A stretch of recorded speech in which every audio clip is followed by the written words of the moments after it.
What's up, guys? I'm here today just to show you my little, hopefully temporary setup of my recording studio on an Ikea cart.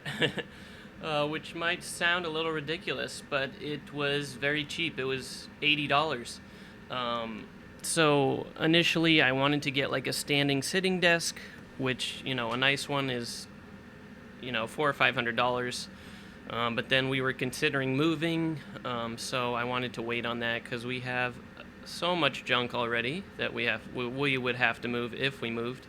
So I bought this IKEA cart initially to use as like a YouTube streaming station, just to like stand in front of and have whatever I need on top of it to do my videos, and then it slowly progressed into my entire setup. But it's not that bad. I mean, it's obviously a little crammed, but for $80, hey, it gets the job done. So I'm just gonna go through my setup, what I have, all my gear. Some of you had some questions about what I was using, and I'll just briefly touch upon them. And if you guys have any questions, you can let me know, and I can always go more in depth on any of these pieces of hardware. All right, so first up, I have my Machine MK3. This is the Dynamo edition I got a few months back. I almost feel like I might regret getting this one because they came out with the beautiful violet and vapor gray ones. But this one, it's pretty beautiful too, in my opinion. I think it's pretty sick. But anyway, this thing is an instrument in itself. It's a beast. I have just barely scratched the surface of it, and I've only like finger drummed with it a little, but it can do so much, and it would take, it could take years to get really good at these things. So hopefully in time I'll get better and have some more time to put into it, but it's been fun to work with so far. Anyway, what else? Not as exciting, but I have my little Bluetooth Apple keyboard I got on eBay and the Magic trackpad. I have a Magic mouse down here, but I highly prefer the Magic trackpad because I'm so used to using my trackpad, and you can't do the same gestures on a mouse that you can with a trackpad, and I'm so used to it. So for those mixing a lot and scrolling a lot, I would suggest the trackpad for sure. I have two KRK Rocket 5 monitors, and I've had those for like over 10 years probably, and they are great monitors for the price. I think they're like $150, maybe even less than that now, but great response, great low end. They're quite accurate. So those are pretty good. Some people like the Yamahas. I forget the exact model number, but the Yamahas with the white subwoofer. But these are comparable to those. I think these have a little more low end. But yeah, those are good. This is my external Samsung display. I don't know the exact model off the top of my head, but I think it was a little over $300. I have my little arm that I got on Amazon, but that is also a big plus. I like having the monitor, and it has a USB-C connection, so it can charge my laptop simultaneously, which is a huge plus for me. And okay, moving on, I have two pairs of these, here we go, Audio-Technica ATH M50X headphones. So I have this pair, black pair, and I am wearing the white pair. A white pair with blue hair. So I have two of these because my interface has two headphone outputs. So if I'm here with a friend or someone that eventually hopefully paying me to record them, if I have someone over to record with or mix with or whatever, we both can listen if we don't want to listen out of the monitors, which is nice. And my interface is the Apogee Symphony desktop. I got this like last April, and it is by far the best interface I've used or owned. But it's also the most expensive I've ever bought. It was like $1,500. I think it's about $1,300 now, but quite the investment. But it's my main instrument is voice, so I really wanted to invest in something I could use for many years and have really nice, clean signals. Sounds amazing. Doing vocals into and guitar as well. It has a guitar input right there. It has two inputs in the rear, and it has a touch screen here. I could go more in depth with that, but that's the gist of it. You can also load Apogee plugins into the interface itself, so you can be monitoring EQ, compressor, things like that while you're doing vocals, and it will have zero latency because it's just monitoring them from the interface and not from your DAW. So that's a huge plus.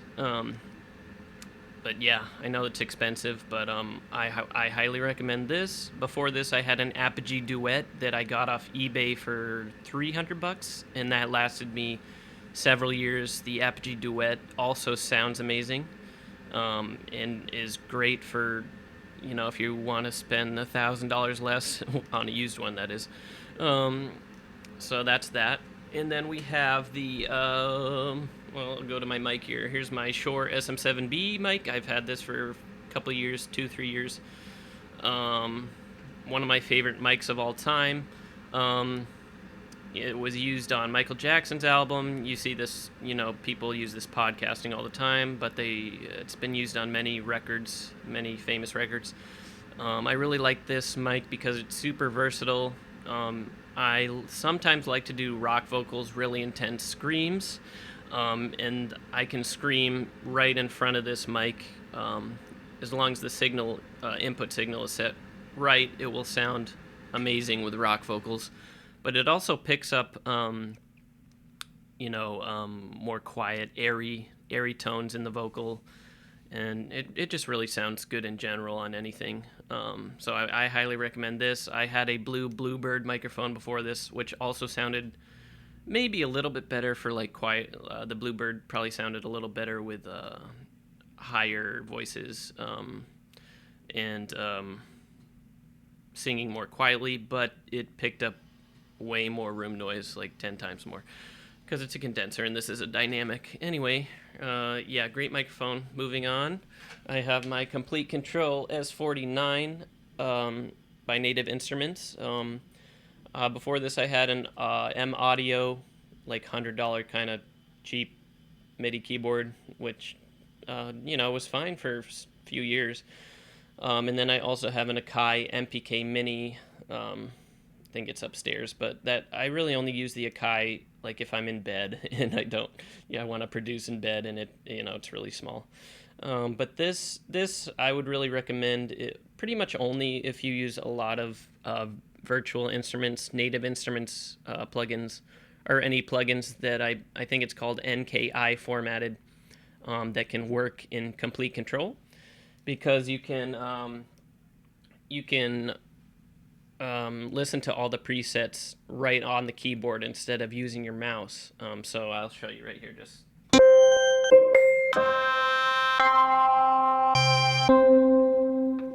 and you just click it, and then it loads it. And then just press the browser button. Then you can go back and choose a different plugin, and then listen to those. So I think that is the most valuable aspect of this keyboard. You just for finding sounds a lot faster.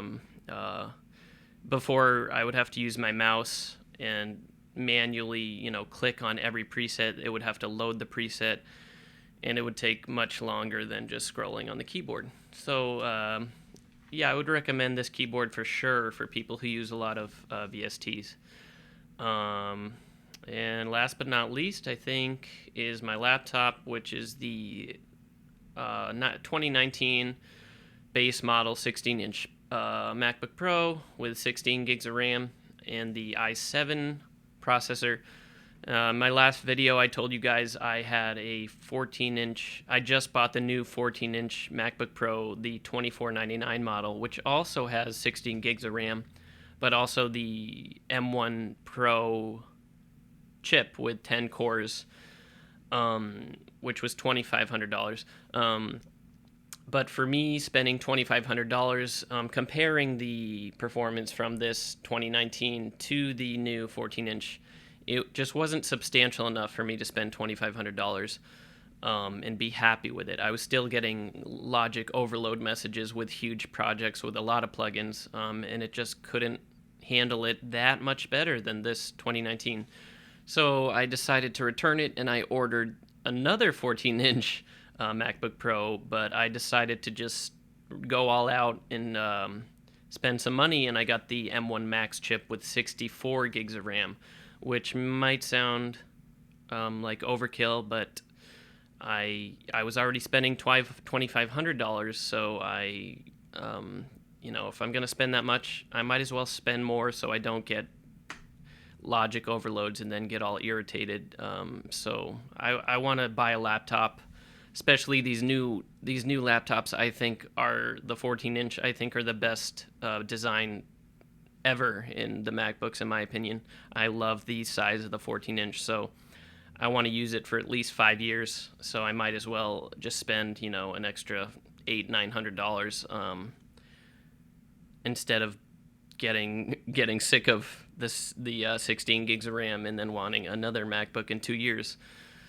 So that's what I decided on that. The camera I'm using is a Canon, what is it called?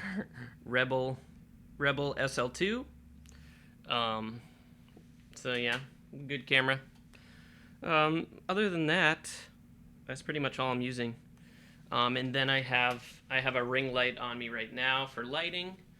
And I have like show you guys. I have like a little Galaxy projector here. Which it's not really that dark in here yet, but yeah, you can't really see it that well, but you'll see it in more videos. But it's pretty cool. You can change all the colors from your phone. And that's called a Galaxy lamp projector, just for for ambiance, and it looks nice in a video when it's dark out, at least. But yeah, that's about it for today. If you guys have any question about this gear or your own gear, or any questions regarding gear associated with Logic or recording, let me know. Please like and subscribe if this helped you at all, and yeah, I'll see you in the next video. Bye, guys.